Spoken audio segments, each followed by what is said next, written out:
वन्दे पुरुषोत्तमं वन्दे पुरुषोत्तमम्।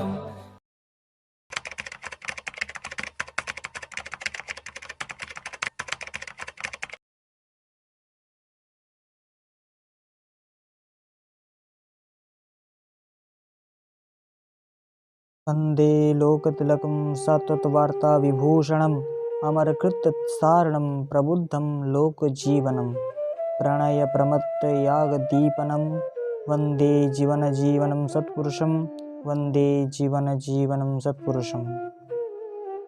परम प्रेममय श्री श्री ठाकुर जी के श्री चरणों में प्रणाम।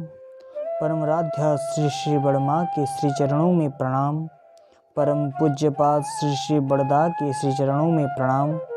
परम पूज्यपाद श्री श्री दादा के श्री चरणों में प्रणाम। परम पूज्यपाद आचार्य देव के श्री चरणों में प्रणाम। आज मैं आप सभी के समक्ष परम पूज्यपाद श्री श्री दादा के श्री मुख निश्रित उसी वाणी से जुड़े हुए तीसरा अनुभूति को प्रस्तुत कर रहा हूँ। परम पूज्यपाद श्री श्री दादा के श्री मुख निश्रित वाणी को जानने के लिए पहले से ही अपलोड किए गए ग्वाली माँ की अनुभूति को सुनने की प्रयास करें। परम पूज्यपाद श्री श्री दादा बोलते हैं, मुझे कोई स्वप्न में देखने से मैं आभास पाता हूँ। इसी कथन से ही जुड़े हुए अनुभूति को अब मैं वर्णन कर रहा हूँ।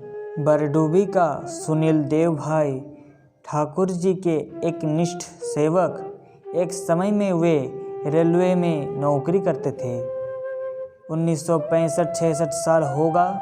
सुनील भाई तब मालीगांव में थे। एक दिन सुनील भाई स्वप्न में देखे कि श्री श्री दादा उनके निकट में मुगार का लुंगी इच्छा किए हैं। सुनील भाई कुछ लोगों से संपर्क करके 1-2 दिन के अंदर सोयालकुची जाकर शुद्ध मुगार धागा से लुंगी बनाने के लिए ऑर्डर दिए। वह 1 महीने का समय लिया। यथासंभव तत्परता से बनाने की निर्देश देकर सुनील भाई मालीगांव को लौट आए। इसी बीच श्रीलंका ध्रुव जोशी भाई और कुछ भाइयों को लेकर आए हुए हैं आश्रम जाने के लिए। सुनील भाई को भी उनके साथ देवघर जाने का इच्छा हुआ। ठीक किए कि लुंगी बन जाए तो बाद में भेज देंगे। आश्रम का गेट पार होकर बड़ाल बंगला को जाते समय देखे श्री श्री दादा उसी दिख से आ रहे हैं। सुनील भाई को देखकर पीठ में हाथ देकर हंसते हुए बोले, मेरा लुंगी कहाँ है? सुनील भाई चकित हो गए। दादा तो स्वप्न में लुंगी की इच्छा किए थे, वास्तव में इसी तरह लुंगी की बात बोलेंगे, ये स्वप्न का भी अगोचर।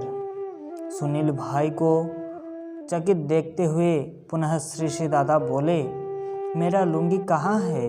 मन का तंद्रा जब टूटा तब सुनील भाई बोले, लुंगी का ऑर्डर देकर आए हैं, 1 महीने के बीच देंगे, उसी समय वह ले आएंगे। श्री श्री दादा बोले, मेरा कोलकाता पता में भेज दीजिएगा।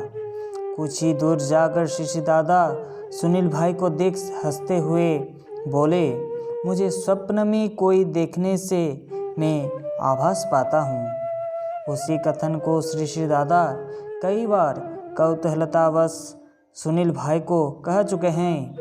इसी प्रकार अनेक भक्तों के हृदय में अटूट इष्ट निष्ठा जागृत होने के कारण कई अनुभूतियों को भक्तों ने उपलब्धि किया है।